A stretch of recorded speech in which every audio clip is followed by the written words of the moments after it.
From the News Channel 5 Network, this is MorningLine.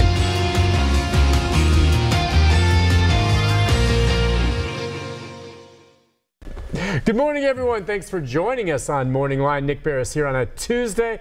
Hope you're having a good day so far. It's about to get better because you're watching the show. We're going to open up the phone lines. You can join in the conversation, or you can just sit back and listen as we talk about car care. All right, you know, every once in a while, especially in the springtime, you start pulling out, those vehicles of yours, maybe the ones that you haven't had out during the winter months. You buff them up, or you have the car all through the winter and you're getting it ready to drive in the warm weather months of the summer. We can take your calls this morning if you have questions or comments about vehicles. And here at Channel 5, we have Steve Hayslip, who knows his cars, okay? But there's someone who knows even more about cars than Steve. I think that's fair to say, and he even would say so as well. And that is Paul Kinney, owner and operator of Precision Tune. He owns his own Precision Tune. He's a master mechanic. Good to have you on, sir. Oh, good to be on. Good nice to be to on. see you. Nice to see you. We've been doing this for a while with you, haven't we? I know. We have. You got your big break on Talk of the Town, didn't you? Was that the start? I mean, you were on them before us, weren't you? Actually, what was the radio show that you and me first did? Did we? Radio? Yeah. It was. But was it with me before Talk of the Town? Yeah. I think it was like with Les Jameson is where I started. That's going back a ways. I remember Les Jameson. Yeah. And that's how it started for you. Yeah. Now, you still will go on top every once in a while, right? Right, yes, Okay. yes, still do that. And he's been coming on this show, the number 737-7587. I always thought you would, especially you and your wife, would do a great radio show. Now, it wouldn't quite be like Click and Clack on NPR. Those brothers, and Right, a lot of the yeah. reruns playing now. Yeah. They're great to listen to, but you and your wife, do you think she'd be up for it? Is she up watching right now? She's always up for talking. And I'll tell a story that she'll tell it correctly. So what can you do there? So yeah. Well, I'll tell you, if you have questions about cars, and Paul's helped me over the years with my vehicles, my crazy Miata, a lot of people know about. But thought I'd just ask you, and we'll get phone calls in if you have questions about your vehicles. Chance to call in and ask, and he'll give you an idea. But is there anything special that you're seeing as folks come in, just as we're getting into spring and summer, that people need? What would you suggest? It's getting vacation time. Yeah. It's time to get the car ready for the road. Kids are getting out of school. Let's check the tires. Let's check the fluids. Get the oil change. Get ready to go to Panama City. I was about to say, we've done that with you before. Actually, absolutely. Just before you take off to make a drive, that's about a 6-hour, 7-hour drive. So before you go on a long road trip, and a lot of people, probably getting ready to go Orlando for Disneyland or Disney World, or that we're going to travel cross country to the Grand Canyon. What are the basics then? You want to have tire pressure, all that main stuff. Oil. You get your oil changed regularly anyway. But how many how many miles between an oil change should it be? I've seen between 1,500 It depends to 3,000. on the type of oil. 3,000 to 5,000 on conventional oil. You can go over 5,000 on a full synthetic. But you want to have everything checked out. A few moments in the shop may keep you from having a breakdown potentially on the road with the kids and the luggage and the cooler and the dog and everything. And it's just a little bit of insurance before you hit the road, Absolutely. Yeah. Just so you don't break down. By the way, I know it's a little more expensive.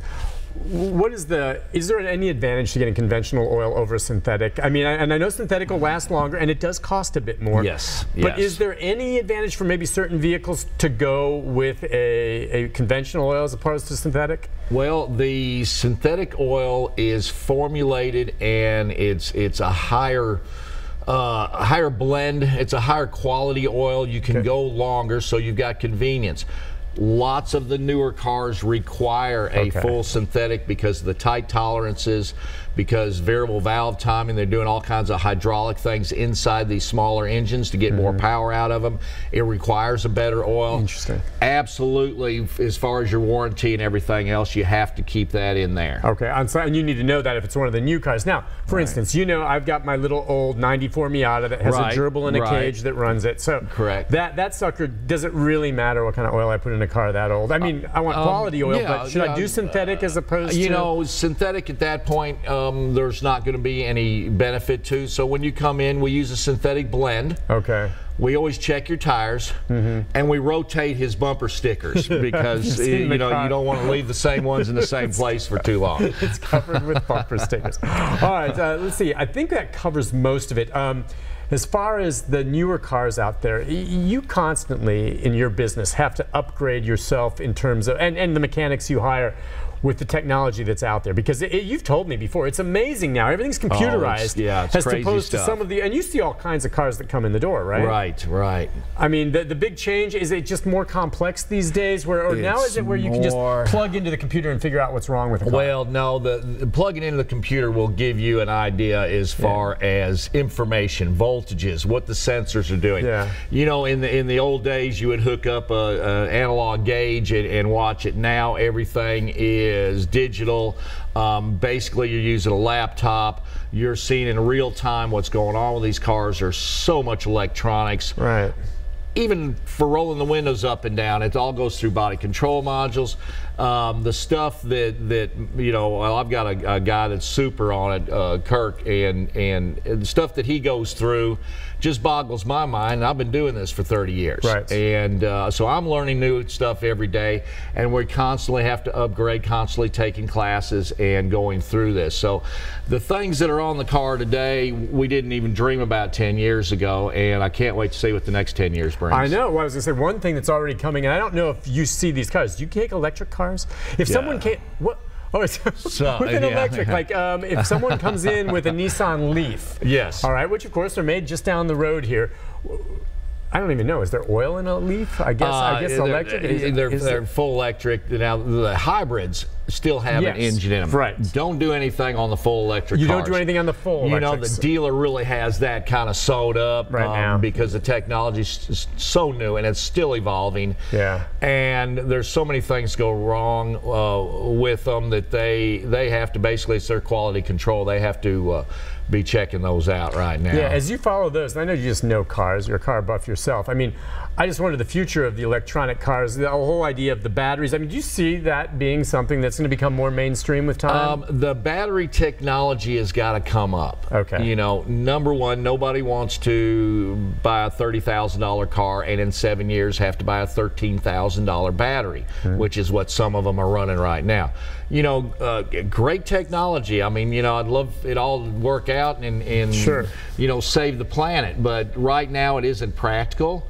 It isn't cost effective, in my opinion. But I love the technology that's coming out. And I think it's maybe not all electric vehicles, you know, but there is some options coming up for them and making great progress. But they've got to get the battery technology going right now. Yeah, and that's probably one of the things you're going to see in the next 10 years, like you're just talking about. But the hybrids too, when you work on them, though, I mean, you work on the side of that. Those have been out for years now and seem to be pretty good cars. We see them with some incredibly high mileage coming out. Yeah, that's the thing. And part of it too is you still will address whether it's an electric car or a gas car. There's still things like tire pressure and all of that still make a difference on mileage and everything else. Right, yes. All right, listen, we got calls coming in for you already. So what we'll do is we'll take a break, and when we come back, the phone lines are open for Paul. As you see, I ask a bunch of dumb questions, and he's kind enough to answer them for me.